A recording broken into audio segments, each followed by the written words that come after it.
Bismillahirrahmanirrahim. Assalamualaikum warahmatullahi wabarakatuh. Halo semuanya, bertemu lagi dengan saya Lani Fitriani di video pembelajaran fisika. Pada video kali ini kita akan membahas kembali tentang pencemaran lingkungan untuk bagian kedua. Nah, pada kesempatan kali ini kita akan membahas tentang salah satu jenis pencemaran lingkungan yang telah ditugaskan kepada para siswa.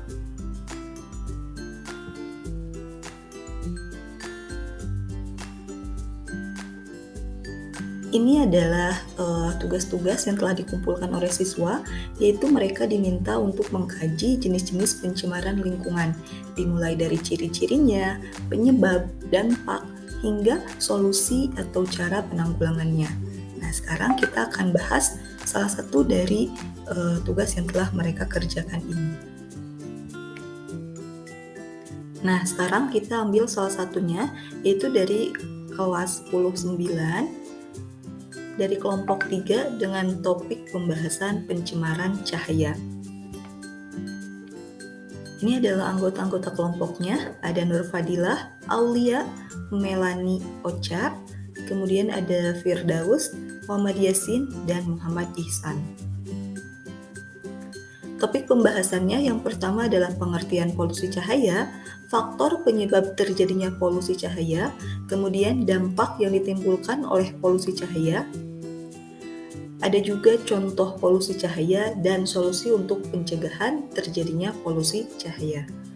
Kita masuk ke dalam pengertian. Nah, mereka menjelaskan di sini terlebih dahulu pengertian dari cahaya. Cahaya adalah radiasi elektromagnetik, baik dengan panjang gelombang kasat mata maupun yang tidak. Selain itu, cahaya adalah paket partikel yang disebut dengan foton. Nah, kemudian mereka membahas tentang pengertian dari polusi cahaya. Polusi cahaya merupakan salah satu jenis polusi. Definisinya yaitu polusi cahaya adalah dampak buruk akibat cahaya buatan manusia. Polusi cahaya biasanya berarti intensitas cahayanya terlalu besar. Nah, beberapa spesies termasuk tumbuhan dan manusia mengalami dampak dari polusi cahaya. Selain itu bukan hanya tumbuhan ya, ada juga hewan dan kegiatan manusia lainnya pasti akan terdampak dari adanya polusi cahaya ini. Nah, penyebabnya polusi cahaya ini terutama disebabkan oleh sistem pencahayaan yang salah arah, yang berlebihan, tidak efisien, atau yang tidak perlu. Kebanyakan polusi cahaya ditemukan di daerah perkotaan di mana banyak terdapat sumber cahaya buatan. Contohnya ada clutter, yaitu sumber cahaya buatan seperti papan reklame, lampu jalan, lampu taman, dan lainnya yang dapat menyebabkan gangguan penglihatan.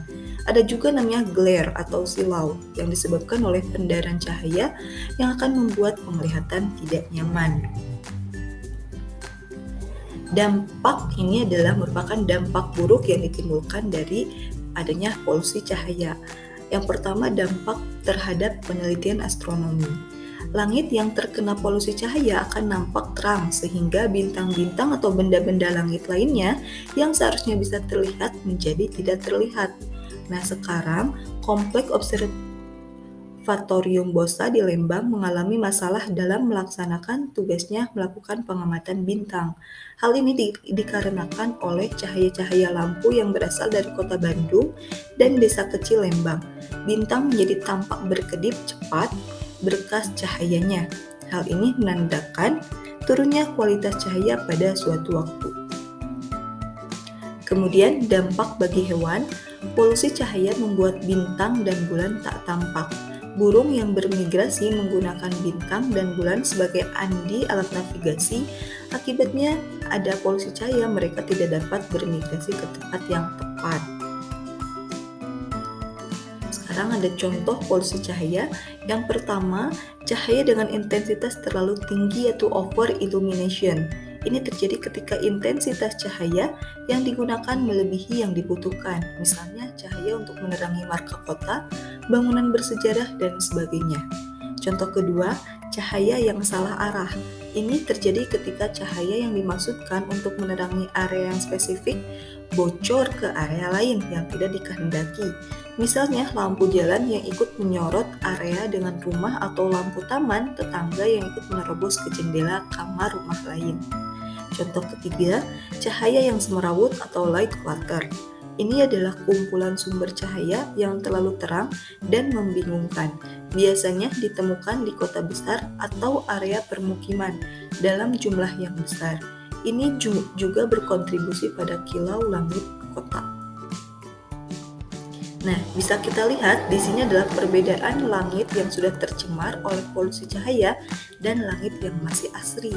Gambar di atas adalah gambar langit yang masih asri ya, yang belum tercemar oleh polusi cahaya. Di mana kita bisa melihat di sana ada benda-benda langit, bisa juga melihat galaksi yang ada di dunia ini.